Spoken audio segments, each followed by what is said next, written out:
also the Lolita factor that you have to worry about for Echo. I'm going to say this again like I did the previous time it was pulled out. That Valier, though, being able to push back those engages can play a big role here for Echo. So hopefully the timing's there, the layering is there, and Echo can bring this to game 7.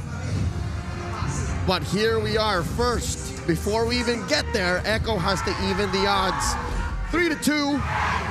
Blacklist at match point. Echo up against the corner. It all starts here. You know, this Lilia and Valier has to work for Echo. If not, this will be the last game that they play in MPL Season 10. But Blacklist, man oh man, again, putting up the Guinevere jungle on quite possibly their last match of the season. If this works, you know, ranked games later on will be filled with Guinevere jungle. I'm sure they already are. No, I tested it. People don't seem to like the idea. But, you know, if they win MPL, people will just naturally follow. It takes a MPL championship for to show up. Yawi, though, going to get poked down a little bit here. Oh, my Venus looking for a kill. Yawi. There's the pushback, but Haji forcing the flicker out. That's a lot out of Yawi. Yeah, but it was also committed for the side of Blacklist, the sprint of the Promise. But still, it does give a kind of a favorable trade for Blacklist because they don't have to worry about Yawi positioning very, very aggressive on the earlier stages of the game. Yeah, no, it's this kind of treatment wherein we're fighting fire with fire that might temper the flames of Yawi here. But wait, Carltese engages. Yeah, he can't get the position, the angle that he needed there. Better to play it safe, too, for Echo just for now. Wait for that first turtle of the game to come up and maybe come out on top of the objective. But on the bottom side, 2 versus 2 for now. Edward going to get poked down a little bit. Wise there, too.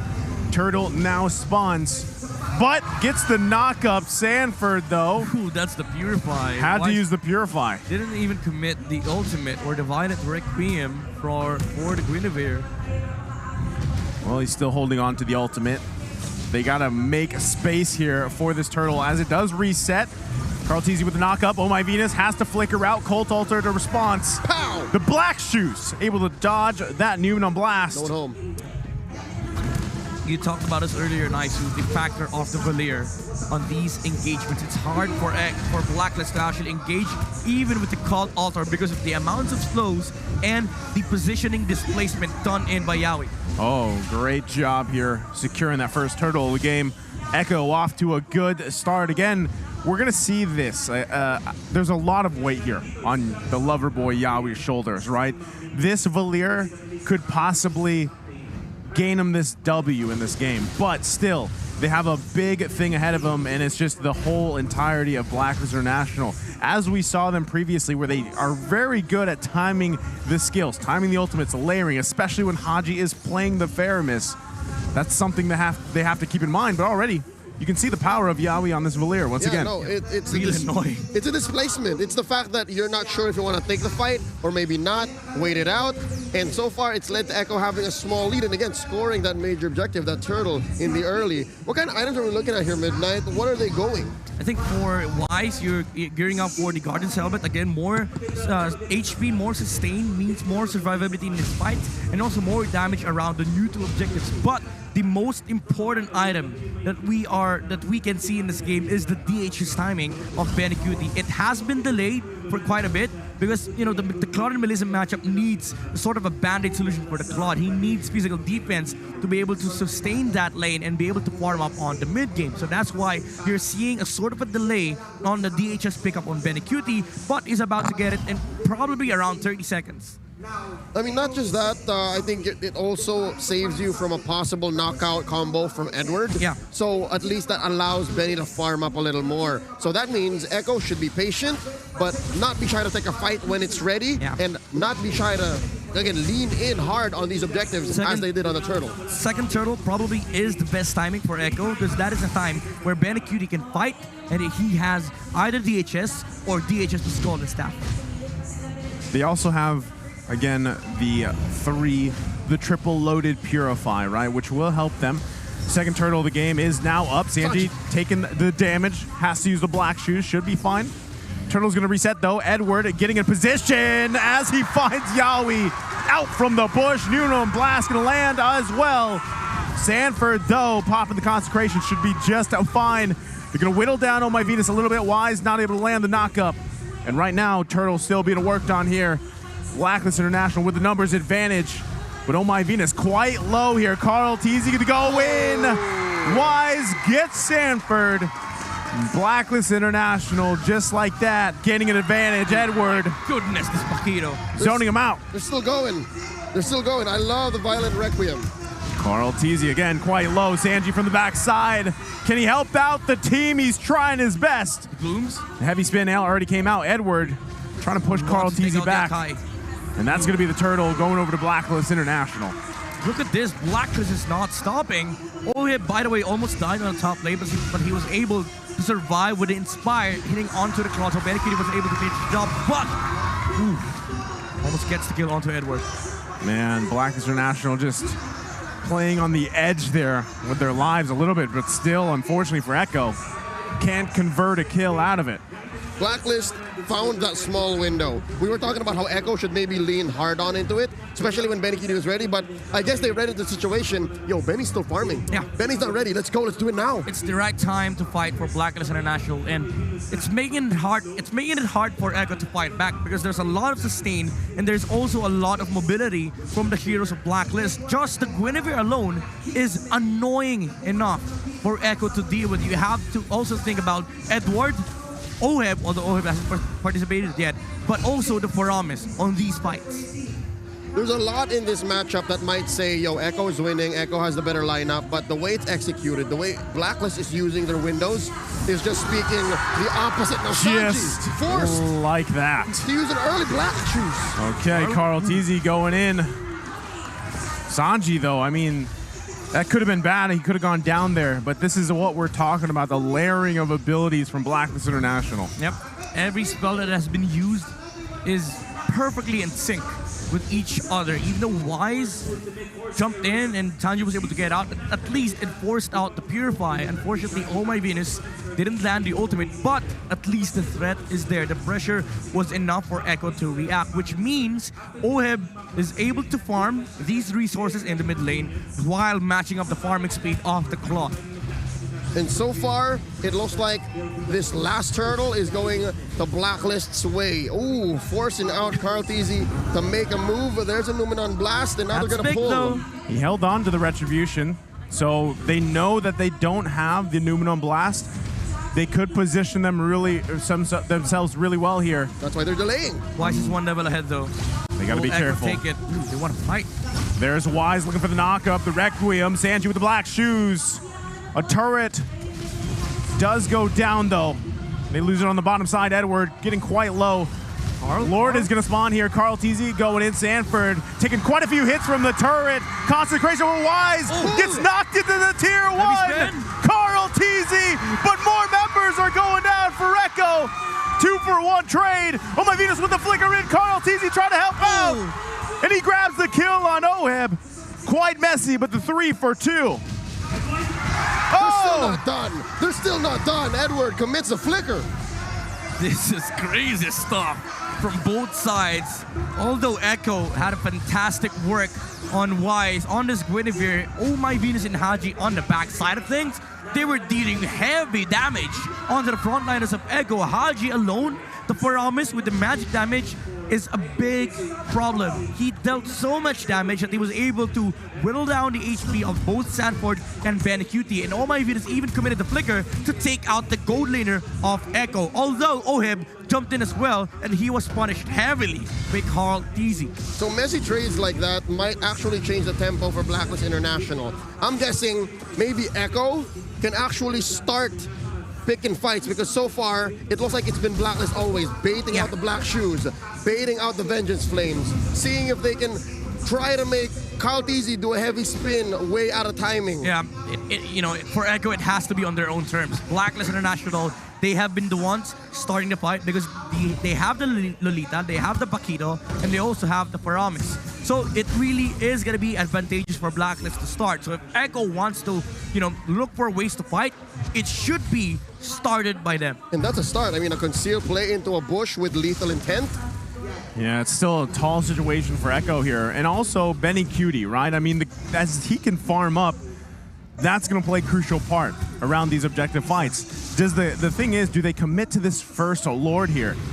You know, one problem that also, that Echo also has is the fact that it's not that they lack frontliners, but they lack decent re-engage. Like, having Yaoi play the Valeria, even though, yes, it's a good answer versus the Promise, if you are playing aggressively. But Blacklist right now are the ones playing aggressively, and Echo is just reacting defensively, and they cannot even utilize the aggression or the aggressive nature of their own heroes. Yep, the last time we saw Echo leverage the displacement that their heroes had was in the first 5 minutes. Yeah. After that, it's just been Blacklist baiting out all of their ults and waiting for Benny Cutie. The image is, it should be Echo farming on the side or the jungle of Blacklist. But right now, 10 minutes in, even though, yes, Echo does have late game, they're just playing defensively against Blacklist, which does mean that Ohib is getting the same amount of farm as Benny Cutie. But the main problem is there's so many lives and sustain on the side of Blacklist, and there's also many ways for them to engage into fights. The mobility is going to come into play here for Blacklist. They're up on items as well. I mean, you can see the 2,000 gold lead from Blacklist International coming in the form of Edward. Look at Edward, man. He's about 500 gold ahead of Sanford. And you can see how Sanford is scared for his life for the most times. Like his Purify within the first 5 seconds. Carl TZ going to be able to find a Wise here. Can't get the kill just yet. Oh My Venus also on the other side, so... Did he cancel? It looked like it was... Oh, no, never mind. I mean, he found Wise, but unfortunately, like, he did... I don't know, he didn't stay there long enough. Yeah.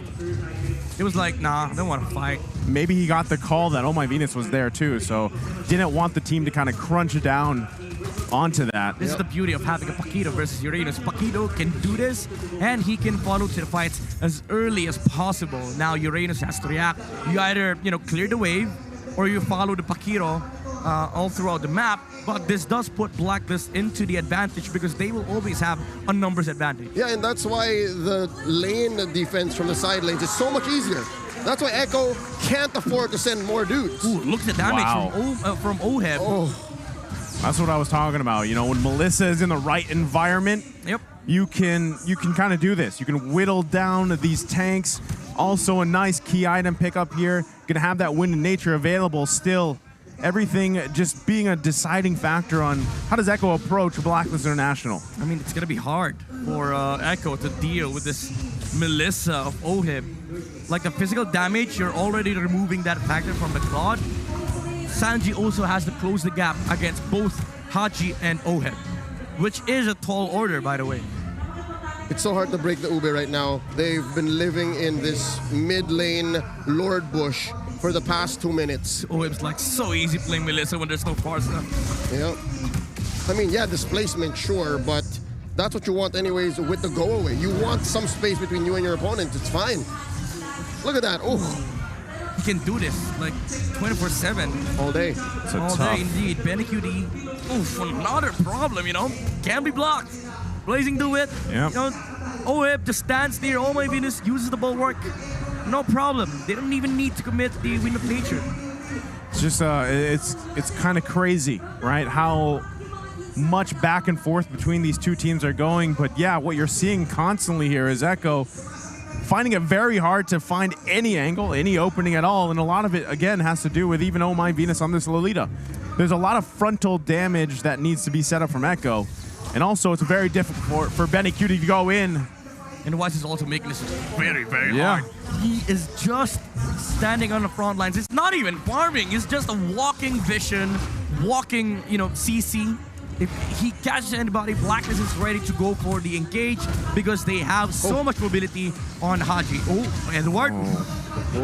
Got the black shoes out just like that, though. That damage was enough, though. If Sanji did not commit the black shoes, would have been, terrible for Echo. There's 4 ways for Blacklist to actually pick a fight. And they're all very scary. Yeah.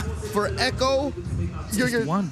There's just one, and you're thinking, like, is it the right time? Are there enough people here? Yeah, this is the case for Echo. For us to have a clear picture as to what will happen.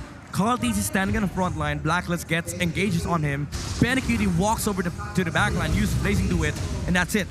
But the main problem is there's so much solution and so much stuff from BLACKLIST International. Bottom lane though, there's a quick work happening here for Echo. They're trying to kill Edward here. 2 versus 1. Agent Zero going to be just fine. Yawi has to flicker out. Lord going to be worked on here finally by BLACKLIST International. They've had enough. They're saying, you know what? This is a whole lot of nothing we've been doing the past 5 minutes. Let's make something out of this big lead. 3K, and they've committed some key skills. Luminum Blast on Sanji. I mean, all of this just lines up. That's exactly what BLACKLIST International wants to do. Yeah. They're getting these ultimates out of Echo. They don't even care. And they don't care at this point. It's about the Melissa. Your protection to the Melissa is Echo's usage of their abilities. If they don't have ways of engaging onto your gold laner, BLACKLIST will just have better team fighting ability. Oh, they do get the flicker out of Oh My Venus. But is it going to be enough to actually win this fight? Haji holding on with the Cult Altar. Sanford now joining the party. Can they find a kill? Wise taking a lot of damage. Cult Altar comes out. Edward Balboa gets the kill. Benecutie with the blazing duet. No one falls for BLACKLIST International. Oheb is still at full health. It came to the point where the fight was so long that the Cult Altar expired, no one got stunned, and they just continued fighting. Yeah. This is really, really hard for Echo. That is the firepower of BLACKLIST International. But we are seeing the capabilities of the Claude. If they time things right, if Ohib does not have that wind of nature, and if they're able to close that gap, they are able to take out the Melissa. They can do that, but they need to find the right initiation and the right angle against BLACKLIST. Although Venus is making the move. Sanji with the black shoes. Can they turn this one around? There's the Glooms, the blazing duet coming out from Benecutie. Cult Altar is the response. Wise not able to get the knock up. They're quite low. Nuno Blast gonna be charged up. Finds 3 of Echo, but they're under the turret. OF finds Carl Teasy. Benecutie falls. Haji in response, and under the turret, it's Wise with the knock up. Echo's in trouble now. Oh, the humanity. That was 3 for 1, and now Haji's back, and they're gonna push in mid. Echo, you had the opportunity. Benecutie found the opportunity, but the bulwark from Oh My Venus kept the Claude at bay. No damage done onto OM. Does it break into base? Nuno Blast gonna come out. They're looking to end the game here. It's a wipeout. And just like that, with the comeback of the Royal Duo, mission accomplished. The crown has been reclaimed. 3-time MPL champions. BLACKLIST International. The Wise have come back, and they have done what they came out to do.